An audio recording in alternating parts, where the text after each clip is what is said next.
By the end of this year, PropertyX will have sourced in the region of 300 properties to investors since we started only 4 years ago. Now, if you combine that with my own buy-to-let and flip purchases, along with the fact that we probably review hundreds of properties every single year that we don't buy or we don't source, well, you can imagine that I've seen most scenarios. And I've seen most selling motivations that property has to offer. And that includes one of the most common ones, and that is the retiring landlord. Most of which are good, hard-working folk that have put their money to work and aimed to create themselves a better life. Many of these landlords have been tarnished by the brush of being evil landlords, when in actual fact they might not have raised their rents in years or changed their tenants in years either. And this brings me on to a problem that I wanted to cover in this video. When we're selling properties for retiring landlords, there are generally 3 main factors behind why these landlords end up taking a discount on their property. The first one is they don't want to sell the property vacant. They want to keep their tenant in the property for one reason or another, either because they have grown fond of them and they don't want to make them homeless, fair enough, or it could be because they don't want the property sitting empty, costing them money whilst selling it. No rent coming in, council tax and bills going out every month, it gets expensive. And linked to this is the fact that they could also not want to sell the property via a traditional estate agent and spook the tenant into leaving the property. So they just don't want their property empty. The second reason is the property could be tired and in need of a refurbishment. Now, I don't think I need to explain this one, but the lack of maintenance or updates over the years could lead to them taking a haircut on the price. And the third reason being, well, they have not raised their rents in line with the market increases. And in this video, I wanted to share why raising your rents is very important, and yet I see landlords not doing this time and time again. So with that in mind, and with the fact that I believe raising rents is incredibly important, I want to talk to you about the different topics as to why that is. And the first one is interest rates. For those of you who purchased or refinanced properties between 2022 and 2023, well, you'll have seen consistent base rate and interest rate rises. In fact, between 2022 and 2024, the base rate increased from 0.25% up to 5.25%. And luckily in recent times has been on its way down again at the time of recording this video. But this brings me on to my first reason why property investors need to increase their rents, and that is because interest rates are really important and impactful for property investors as it directly affects your profit line. Now, I'm not saying that you can put up your rents because the interest rates have increased, but what I am saying is that you should keep your rents going up in line with the market increases in order to protect you against future interest rate rises. Particularly for those of you that live off of your property portfolio income, any increase in interest rates can dramatically affect when you come to refinance. So you need to protect yourself against interest rate rises. The next reason that I wanted to cover is increasing costs, okay? We all know about inflation. We all know that if we leave our money in the bank, it devalues over time due to inflation. And we've all felt the price of a Freddo chocolate bar or a carton of milk going up in price over the years, okay? Well, inflation doesn't just affect those things, it affects everything. Consumable products, services, and therefore owning a buy-to-let only gets more expensive over time. Just like rents increase with the market, so does your insurance costs. So do your managing agent fees, and so do your maintenance works that you have done to your properties. Okay? These aren't one-off spikes, they're consistently going up year on year. Contractor day rates have gone up, so have material prices. So the boiler repair that used to cost £300 might now be £500. Insurance premiums that were £250 per year are now £350 per year. And these might seem like very small jumps in isolation, but across a portfolio, well, they add up very fast. And if you're not reviewing or adjusting your rents to help and reflect this, well, over time, you're just going to be earning less and less. You're effectively going to be subsidizing your tenants' cost of living while your own personal margins shrink. So that is interest rate rises, that is inflation, and now moving on to probably the two more important topics to cover when it comes to this, okay? The first one is refinancing. As investors, we tend to refinance our properties every 2 or 5 years. And if you don't increase your rent and you let it fall behind, then this could create a potential issue.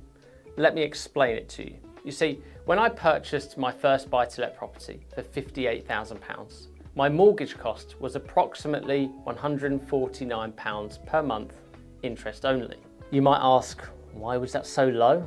£149 a month? Well, that was an 80% loan to value mortgage and it was at 3.8% in a limited company. That's a story for another day. But at that time, my rent was £525 a month. The managing agent was £75 per month, which was too expensive, by the way. And my insurance was around £30 per month, roughly. So profit, roughly in the region of £260 to £270 per month from memory. Well, that property was bought really well at the right price. And the market has also grown massively since, meaning that house is now worth £100,000. So if I then refinance that property at £100,000, which is £75,000 of debt at a 75% loan to value mortgage, and let's say it's now at a more recent market rate of around 5%, because rates are hovering between 4.5% and 5% over the last year or so. Well, at interest 5%, that's £3,750 of interest a year. If you divide that by the monthly, 12 months in a year, you get £312.50 as my new monthly interest cost. So if I have a rent of £525, I've got those expenses, and now my interest is £312.50. Well, you guessed it, my new profit, or terrible profit, should I say, is £107.50, okay? That is a terrible profit margin. It isn't really worth owning a property that cash flows so little as that. And it doesn't protect you from maintenance that will inevitably come up at some point.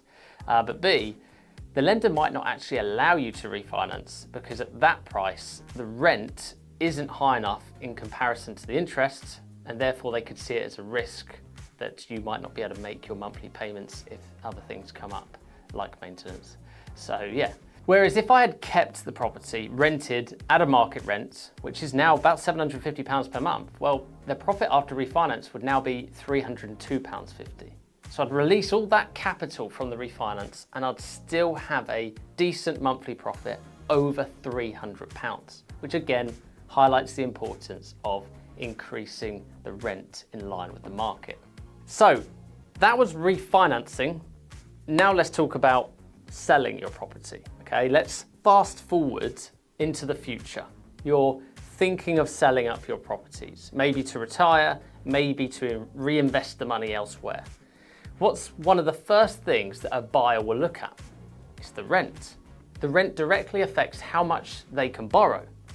It affects the yield and the ROI that they'll get, and it ultimately affects what they're willing to pay for the property. So if your tenant is paying £500 per month, but the market rent is £900 per month, which seems like an absurd difference, but trust me, I see these deals time and time again, well, you've then instantly knocked tens of thousands off your property's value in the eyes of an investor.